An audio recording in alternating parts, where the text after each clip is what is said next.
let's dive into a topic that's super relevant, especially if you, well, like to eat. Pretty crucial for everyone, yeah. Exactly. We're talking agricultural development grants. And we're going to be using funds for NGOs' top 10 grants for agricultural development projects to really get into the nitty-gritty. Not just what they are, but how they actually work. Yeah. Yeah. And why they matter so much, like right now in today's world.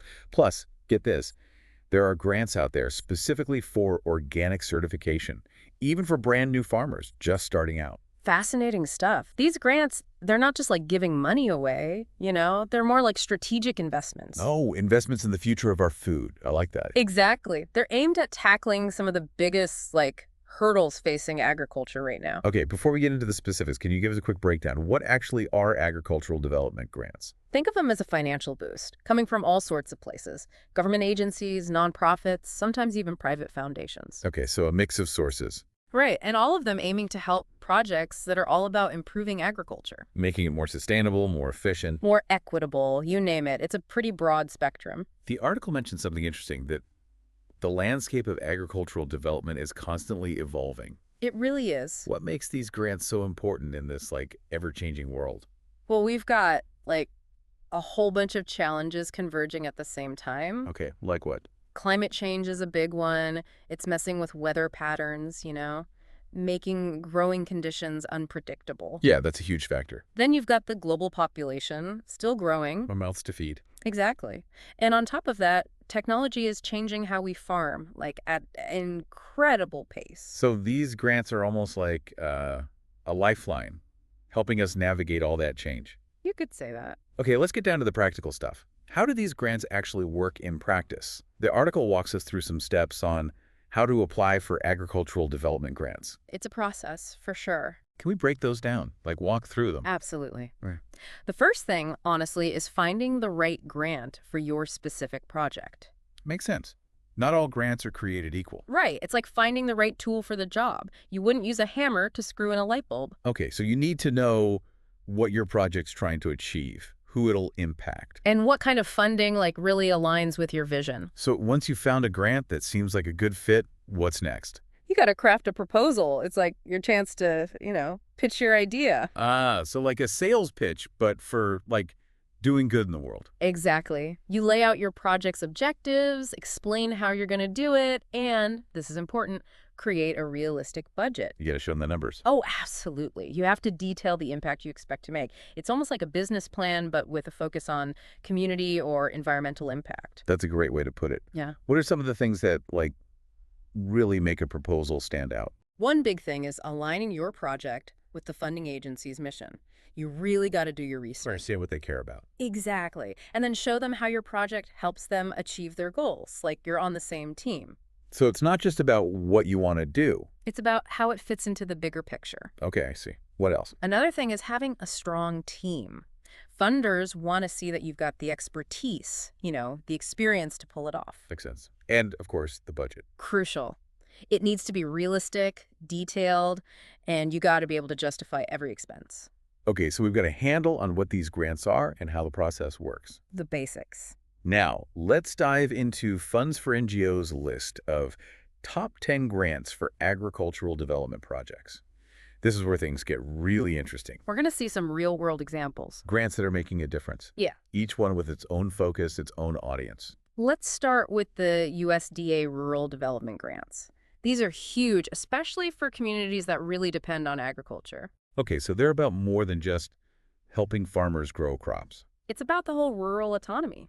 Funding things like, better roads, broadband internet, supporting local businesses. Revitalizing those communities. Exactly. Creating jobs, making those communities more resilient. Next up, we've got SARE grants, the Sustainable Agriculture Research and Education grants. Those are all about innovation, pushing the boundaries of what's possible in farming. So looking at the whole picture, not just producing more food. Right. They focus on sustainability, things like healthier ecosystems, stronger farms, and more resilient communities. Now this next one, the name alone is intriguing.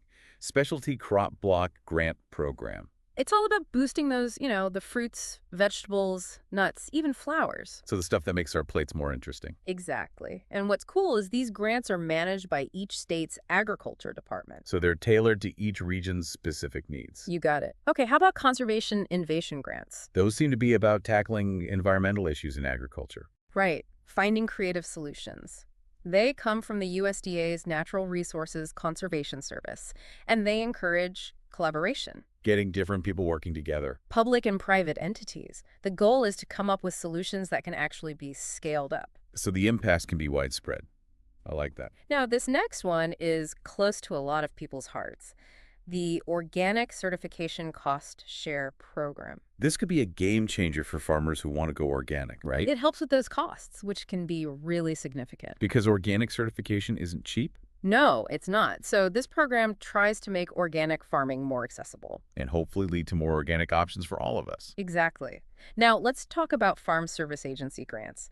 These are all about supporting the farmers themselves. Okay, so helping them run their farms better. Right. They can use the funds for equipment, infrastructure, implementing better conservation practices. Giving them the resources to thrive. Exactly. Then you've got the Community Food Project's competitive grant program, which focuses on a really crucial issue: food insecurity. Especially in low-income communities. Yeah, they fund projects that bring fresh, healthy food to areas where it's often lacking. So it's about using agriculture to address social challenges. Exactly. Things like community gardens, farmers markets, food banks. Building stronger local food systems. That's the goal. Then there's a grant specifically for the next generation of farmers, the Beginning Farmer and Rancher Development Program. Investing in the future of agriculture. Exactly. This program helps train and educate new farmers. Give them the skills they need to succeed. Right. They often fund workshops, apprenticeships, real hands-on learning. And finally, we have the Agricultural Marketing Service grants. These are all about helping farmers get their products to market, effectively. Connecting them with consumers. Exactly. Things like developing better marketing strategies, creating value-added products, building those relationships with buyers. So it's all about bridging the gap between the farm and our tables. It really is. It's amazing to see how these grants cover every stage of the process. From planting to getting that food onto our plates. And this is just a glimpse into the world of agricultural development grants. There's so much more out there. So many different grants, each one making a unique impact. And we're going to dive into some specific success stories right after the break. Stay tuned. We'll be back in a moment with more on agricultural development grants and the amazing things they're making possible. Welcome back. Before the break, we were looking at all these different kinds of agricultural development grants. So many options, yeah. Now let's see them in action, like making a real difference. That's the exciting part. The success stories section on funds for NGOs had some amazing examples. It did. One that comes to mind, how SARE grants, the sustainable agriculture ones, have been really important for promoting cover cropping. Cover cropping, refresh my memory. It's where you grow plants between cash crops, but not to harvest them. Oh, right, like to improve the soil. Yeah. Yeah, They kind of rejuvenate the land between those more demanding crops. like giving it a break, letting it recover. Exactly. And SARE grants have funded a lot of research and education to help farmers figure out how to do cover cropping, right? So they're not just throwing money at it. No, they're supporting the knowledge and the skills. And it's actually working. Big time.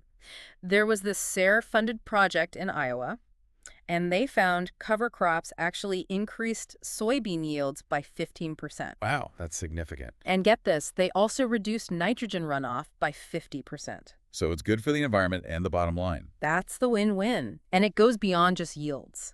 Cover crops help the soil get healthier overall, which can mean farmers need less fertilizer, less pesticides. Less cost, less impact. Exactly. There was another success story that really stood out with community food projects. Those are the ones funded by the Community Food Project's competitive grant program, right? That's the one.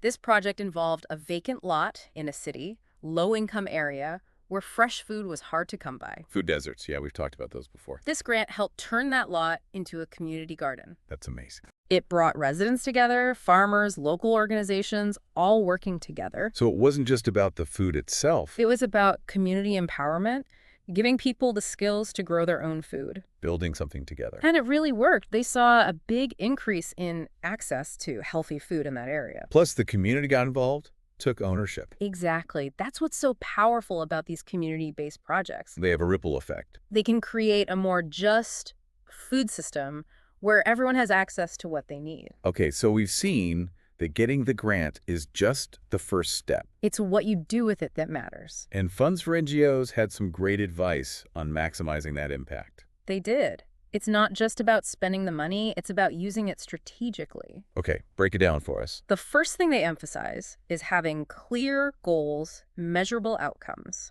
So knowing exactly what you're trying to achieve. And how you'll know if you've succeeded. It's like a roadmap, helps you stay on track. Because it's easy to get sidetracked, especially with complex projects. Oh, yeah. And funders want to see those results, those tangible outcomes. Makes sense. They want to know their investment made a difference. Another big one is collaboration. Working together, pooling resources, combining expertise. 2 heads are better than 1, or maybe a whole network of heads. Exactly. And with issues like food insecurity, climate change, you really need that collaboration. Different perspectives, different strength. That's how you get the best solutions.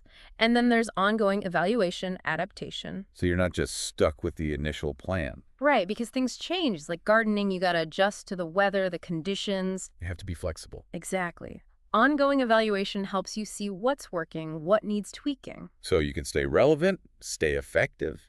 And finally, communication. It's all about sharing your story. Letting people know what you're doing, why it matters. Exactly. Building support, inspiring others, advocating for change. So it's not just about your project, it's about the bigger picture. It's about creating a ripple effect of positive impact. We've covered a lot of ground today, from what these grants are to seeing them make a difference. And how to make the most of them. Now let's get practical. When we come back, we'll talk about how to find the right grant and put together a winning proposal. Don't go anywhere. Welcome back. So we've learned about all these agricultural development grants, seen how they can really make a difference. Yeah, some pretty inspiring stuff. Now let's say someone listening is thinking, hey, I have an idea that could help. I could do something amazing. Where do they even start? That's great. It's awesome to hear that kind of enthusiasm. Remember those steps we talked about earlier from the Funds for NGOs article? The how-to guide, yeah. The first thing is finding the right grant for your project. Okay, so not just jumping at the first one you see. Right, it's about doing your research, knowing your project inside and out. Being able to explain why it matters. Exactly. Yeah. And being able to explain it clearly, in a way that's compelling. Your proposal has to show that you've really thought things through. And of course, having a strong team. Oh, absolutely. And a realistic budget. Those are must-haves. You can't just wing it. No way. Funders need to see that you've got what it takes to actually make it happen. Okay, so let's say our listener has done all that, found the perfect grant, written an amazing proposal. What happens next? Well, then it's honestly a waiting game. The review process can take a while. So don't get discouraged if you don't hear back right away. Exactly. But that doesn't mean you just sit around twiddling your thumbs. What should they be doing while they wait? Use that time to, refine your project plan. Yeah. Think about potential challenges, brainstorm solutions. So you're even more prepared if you do get the grant. Right. You can also start building relationships with potential collaborators. People who can help you make the project even better. Exactly. And honestly, it's always smart to look at other funding sources too. You never want to put all your eggs in one basket. So keep those options open. Now, we've talked a lot about the good stuff, but are there any downsides to relying on grants? That's a good question. Grants can be amazing, but it's important to understand, the whole picture. Okay, so what are some of the challenges?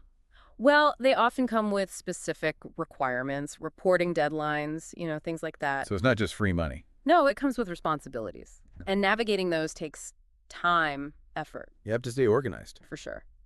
Another challenge is that many grants are for a limited time. So you have to think about what happens after the grant money runs out. Sustainability is key. You have to plan for how your project will keep going. So it's about having a long-term vision. Exactly. From the very beginning, you should be thinking about how to make your project sustainable. Well, we've covered so much ground today, from the nitty-gritty of grant applications to the inspiring success stories. And some practical advice along the way. As we wrap up, any final thoughts for our listeners? Any words of wisdom as they think about getting involved in agriculture? I guess I'd say remember that every little bit helps. Whether it's planting a garden, supporting your local farmers, or speaking up for policies that promote good food and good farming. every action makes a difference. Exactly. The future of food is in our hands. It's up to all of us to work together to make it more just, more resilient, and more delicious. That's a great note to end on. And that wraps up another deep dive episode. We've explored agricultural development grants, seen how they work, heard inspiring stories, and learned some practical tips. We hope you've learned something new and maybe even feel inspired to get involved in shaping the future of agriculture. Thanks for joining us, and until next time, stay curious.